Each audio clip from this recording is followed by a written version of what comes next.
नमस्कार दोस्तों। विजय माल्या कैसे 9,000 करोड़ लेकर भारत से भागा?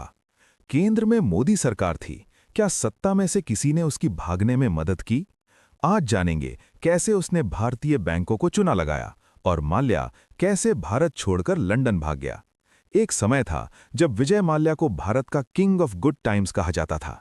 शाही पार्टियां, private jet, formula 1 team, IPL की टीम, ग्लैमरस लाइफस्टाइल।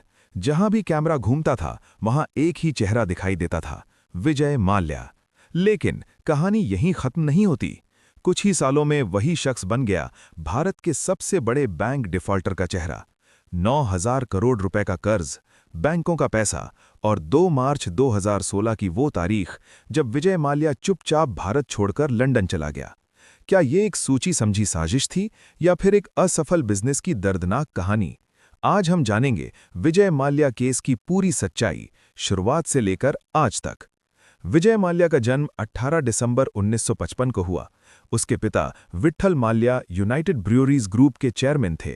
साल 1983 पिता की अचानक मृत्यु के बाद सिर्फ 28 साल की उम्र में विजय माल्या ने कंपनी की कमान संभाली। कई लोगों को लगा इतनी कम उम्र में वो इस साम्राज्य को संभाल नहीं पाएगा, लेकिन हुआ उल्टा। उन्होंने किंगफिशर बियर को भारत की नंबर 1 ब्रांड बना दिया। मार्केटिंग, ब्रांडिंग और हाई प्रोफाइल इमेज सब कुछ अलग स्तर का था। धीरे धीरे विजय माल्या सिर्फ बिजनेसमैन नहीं रहे, वो एक ब्रांड बन गए। साल 2005 विजय माल्या ने एक नया सपना देखा, किंगफिशर एयरलाइंस। उनका मकसद था भारत की सबसे लग्जरी एयरलाइन बनाना। एयर होस्टेस की खास यूनिफॉर्म, सीट पर पर्सनल स्क्रीन, म्यूजिक, आराम, स्टाइल। लोग कहते थे ये एयरलाइन नहीं, एक उड़ता हुआ 5 स्टार होटल है। लेकिन सपनों की उड़ान में एक बड़ी समस्या थी।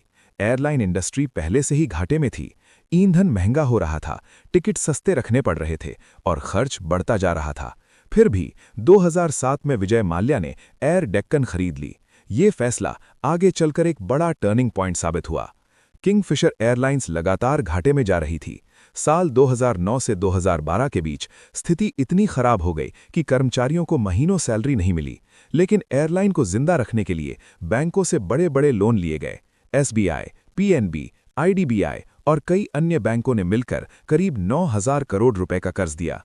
बैंकों का आरोप है कि लोन लेते समय गलत जानकारी दी गई, पैसे का सही उपयोग नहीं हुआ और कुछ रकम विदेश ट्रांसफर की गई। हालांकि विजय माल्या इन आरोपों से इनकार करते हैं।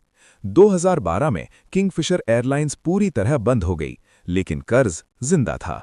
2 मार्च 2016 विजय माल्या भारत छोड़कर लंदन चला गया। उस समय बैंकों का दबाव बढ़ चुका था। सीबीआई और ईडी जांच शुरू कर चुके थे। कुछ ही समय बाद उन्हें विलफुल डिफॉल्टर घोषित कर दिया गया। भारत सरकार ने ब्रिटेन से उसके प्रत्यर्पण की मांग की। 2017 में लंदन में उसे गिरफ्तार किया गया, लेकिन तुरंत जमानत मिल गई। कानूनी लड़ाई सालों तक चलती रही। 2020 में ब्रिटेन की अदालत ने भारत के पक्ष में फैसला दिया, यानी कानूनी रूप से उसका प्रत्यर्पण संभव है। लेकिन आज तक वो भारत वापस नहीं आया है। विजय माल्या कहते हैं, मैंने किसी को धोखा नहीं दिया। उनका दावा है कि बिजनेस फेल हुआ, लेकिन इरादा गलत नहीं था। उन्होंने ये भी कहा कि उन्होंने सेटलमेंट ऑफर दिए थे।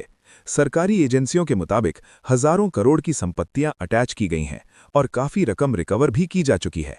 लेकिन सवाल अभी भी बाकी है, क्या ये सिर्फ एक असफल बिजनेस था या फिर बैंकिंग सिस्टम की लापरवाही? क्या बड़े कॉरपोरेट्स को सिस्टम में ज्यादा सहूलियत मिलती है? और सबसे बड़ा सवाल, क्या विजय माल्या कभी भारत लौटेगा? दोस्तों, विजय माल्या की कहानी एक सपने से शुरू हुई थी।